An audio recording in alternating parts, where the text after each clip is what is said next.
샬롬! 저는 오늘 말씀 묵상을 함께할 홍익대학교 CCC 배급비 순장입니다. 벌써 일주일의 절반이 지났는데요. 주말까지 조금만 더 힘내시길 바랍니다. 저는 수요일에는 오전 수업뿐이라 여유롭게 산책하며 말씀 묵상할 때가 많은데요. 여러분도 기회가 되시면 하나님이 지으신 자연을 보며 큐티해보시는 것도 좋을 것 같습니다. 오늘도 지난 본문에 이어 세겜성에서의 일을 다루고 있는데요. 자신들의 여동생인 디나를 욕보이고 디나와 결혼하게 해달라는 세겜에게 야곱의 아들들은 하나님과의 언약인 상징인 할례를 받으면 그들과 함께 하겠다고 속여서 대답합니다. 그 말을 철석같이 믿은 세겜과 하몰은 성읍 사람들에게 야곱의 재산을 언급하며 야곱 집안과 한 민족이 되기 위해 할례를 받자고 설득하죠. 그래서 성읍의 모든 남자들이 할례를 받고 아파하고 있을 때 디나의 오빠인 시므온과 레위가 몰래 성을 기습하여 모든 남자를 죽여버립니다. 모든 남자들을 죽인 행동은 복수 이상의 잔인한 행동이었어요.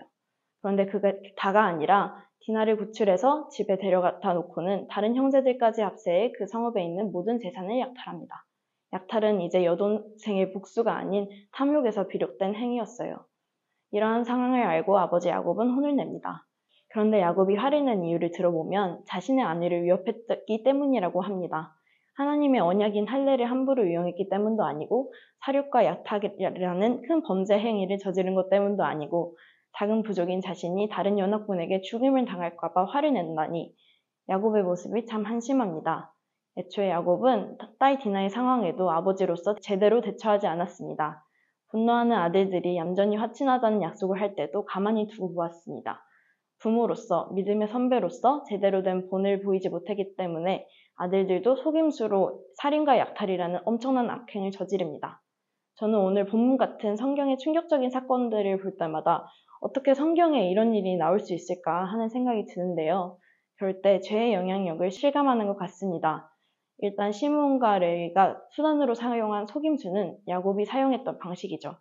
성경에서 아버지의 잘못을 아들이 그대로 하는 경우를 많이 보는데 잘못은 회개하여도 그 영향력이 남아있는 것을 보면 죄는 반드시 완전히 끊어내야 하는 것입니다.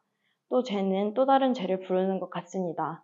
시몬과 레위는 하나님께 복수를 맡기지 못했고 스스로 복수하려고 할 때 탐심과 분노가 들어와 학살이라는 끔찍한 죄를 저지릅니다.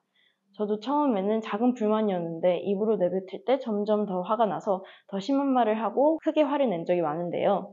죄가 또 다른 죄를 부른다는 것을 명심하고 내 안의 악한 마음을 조금도 허락하지 말아야겠다는 생각이 듭니다. 최선의 방어는 공격이라는 말처럼 내 안의 죄를 경계하는 방법으로 하나님의 무기, 성령의 검, 곧 하나님의 말씀을 항상 묵상해야겠습니다.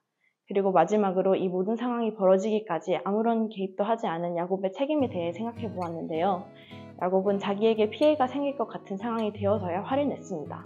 이는 부모로서, 믿음의 선배로서 무책임한 행동입니다.